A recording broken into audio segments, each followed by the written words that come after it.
Welcome to my channel screen voice. இந்த வீடியோவில் நம்ம எதை பற்றி பார்க்க போகிறோம்னா, ஸ்ட்ரேஞ்சர் திங்ஸ் வால்யூம் 2 வந்து இன்னொரு 5 நாளில் ரிலீஸ் ஆக போகுது. அதுக்குள்ளே ஸ்ட்ரேஞ்சர் திங்ஸில் இது வரைக்கும் ரிலீஸ் ஆன சீரீஸில் இருக்கிற ஒரு சில ஹிடன் டீட்டெயில்ஸை பற்றி இந்த வீடியோவில் பார்ப்போம். நான் வந்து ஒரு ஆளே இல்லை 2 ஆள் அப்படின்னு சொன்னால் உங்களால் நம்ப முடியுதா? என்ன ப்ரோ சொல்கிறீங்க அப்படின்னு கேட்டிங்கன்னா, ஹாலி வந்து ஹென்ரியோட மைண்டுக்குள்ளே இருக்கும்போது ஹென்ரி வந்து அவரோட வீட்டுக்கு கூட்டு போகிறப்ப வந்து ஹாலி வந்து நிறைய ட்ரெஸ் சேஞ்ச் பண்ணி பார்க்கும்போது அப்போ ஒரு ஃபோட்டோ வந்து காட்டுவாங்க. அந்த ஃபோட்டோவில் என்ன இருக்கும்னா, ஹென்ரிக்கு வந்து ஒரு பிரதர் இருக்கிற மாதிரி காட்டியிருப்பாங்க. 2 பேர் இருப்பாங்க. 2 பேரும் பார்க்க ட்வின்ஸ் மாதிரி இருப்பாங்க. ஒருத்தருக்கு வந்து ப்ரௌன் கலர் முடியும், இன்னொருத்தருக்கு வந்து பிளாக் கலரில் ஸ்பைக் வச்சுருப்பாரு. இது வரைக்குமே ப்ரௌன் கலர் முடி வச்ச ஹென்ரியை தான் நம்ம பார்த்துருக்கோம். இன்னும் பிளாக் கலர் முடி வச்ச ஹென்ரியை நம்ம பார்த்ததே இல்லை. அது மட்டும் இல்லாமல் சீசன் 4ல் வந்து வேக்னாக்கு வந்து ஒரு ஃப்ளாஷ்பேக் சீன் மாதிரி வச்சுருப்பாங்க. அதில் வந்து வேக்னாக்கு வந்து ஒரு சிஸ்டர் இருக்கிற மாதிரி தான் காட்டியிருப்பாங்களே தவிர எந்த ஒரு இடத்துலையுமே பிரதர் இருக்கிற மாதிரி காட்டியிருக்க மாட்டாங்க. டஸ்டினுக்கும் வேக்னாக்கும் கூட ஒரு சில கனெக்ஷன்ஸ் இருக்கிற மாதிரி இருக்கும். டஸ்டினோட அப்பாவை இது வரைக்கும் ரிலீஸ் ஆன எந்த சீசன்லையுமே காட்டியிருக்க மாட்டாங்க. என்னடா பேய் கதையாக இருக்குது அப்படின்னு கேட்டிங்கன்னா, ஆமாம், டஸ்டினோட முழு பேர் வந்து டஸ்டின் ஹெண்டர்சன். ஸ்டீவ் எப்போவுமே அவரோட முழு பேரை வச்சு தான் கூப்பிடுற மாதிரி எல்லா சீசன்லையுமே காட்டியிருப்பாங்க. டெமோகார்கன் வேக்னாக்கு மட்டும்தான் வந்து ஃபேவராக இருக்கிற மாதிரியும் காட்டியிருப்பாங்க.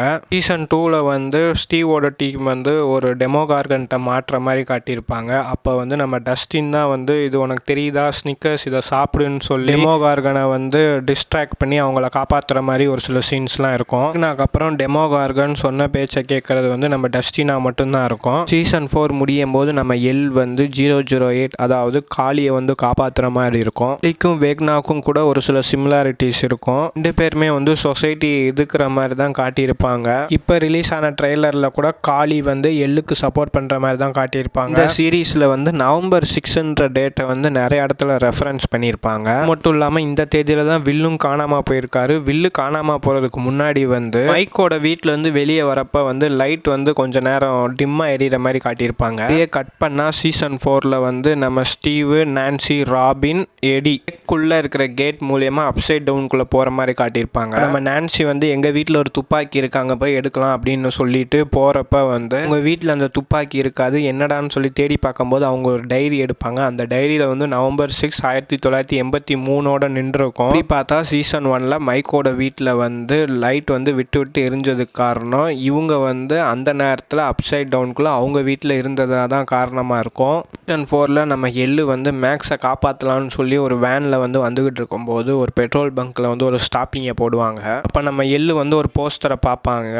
போஸ்டரில் என்ன இருக்கும்னா, நிறைய மவுண்டெயின்ஸ்க்கு முன்னாடி ஒரு 2 பேர் நின்று பார்க்குற மாதிரி காட்டியிருப்பாங்க. காப்பி பண்ண மாதிரி சீசன் 5ல் வந்து ஹென்ரியோட மைண்டுக்குள்ளே இருக்கிற ஹாலி வந்து மேக்ஸை மீட் பண்ணும்போது அந்த லொக்கேஷன்ஸை காட்டுவாங்க. கிட்டத்தட்ட வந்து அந்த போஸ்டர் இருக்கிற லொக்கேஷனை தான் இங்கேயும் வந்து ரெஃபர் பண்ணி காட்டியிருப்பாங்க. சீசன் 4ல் வந்து ஹெல்ஃபயர் கிளப்புக்காக சேர்றவங்களுக்காக டஸ்டினும் மைக்கும் வந்து ஆள் சேர்த்துக்கிட்டு இருப்பாங்க. அப்போ வந்து நம்ம எரிக்கா தான் வந்து கலந்து கொள்கிற மாதிரி கூட சீன்ஸ் காட்டியிருப்பாங்க. இந்த கேமில் வந்து நம்ம எடி தான் வந்து வெக்னாவாக இருப்பார். எரிக்காவுக்கு வந்து கடைசி 1 சான்ஸ் மட்டும் இருக்கிற மாதிரி இருக்கும். முன்னாடி டஸ்டின் வந்து டைஸை உருட்டி விடுவார். அப்போ வந்து லெவல் விழுந்துடும். லெவல் வந்து வேக்னாவை ஒன்றும் பண்ண முடியாதுன்ற மாதிரி காட்டியிருப்பாங்க. லாஸ்ட்டு சான்ஸ் நம்ம எரிக்கா போடும்போது 20 விழுந்துடும். 20 தான் வந்து வேக்னாவை அழிக்கிற மாதிரி கூட காட்டியிருப்பாங்க. எள்ளு வந்து லெவலாக வச்சுக்கிட்டா கூட காளி வந்து நம்பர் 8 இதை 2ஐயும் கூட்டினா 19 தான் வருது. 20 ஆறதுக்கு ஒருத்தர் மட்டும் வேணுமே ப்ரோ அப்படின்னு கேட்டிங்கன்னா, இதுக்கான பதில் வந்து சீசன் 5 லாஸ்ட் எபிசோட்லேயே வச்சுருந்துருப்பாங்க. அது வந்து நம்ம வில்லா தான் இருக்கணும். எபிசோடில் வந்து இவங்க 3 பேரும் சேர்ந்து தான் வேக்னாவை அழிக்கிற மாதிரி கூட காட்டுவாங்கன்னு நினைக்கிறேன்.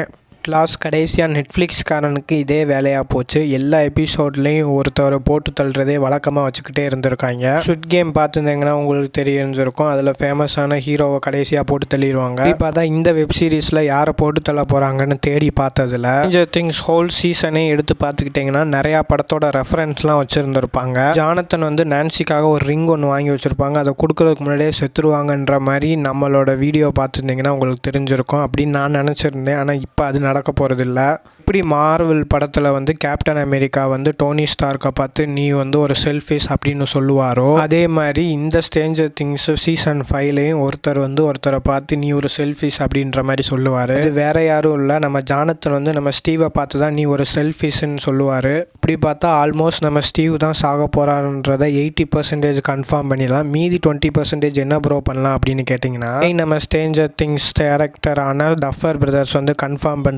மனசை தேத்தி காமிக்காங்க. ஸ்டீவ் தான் சாக போகிறாரு.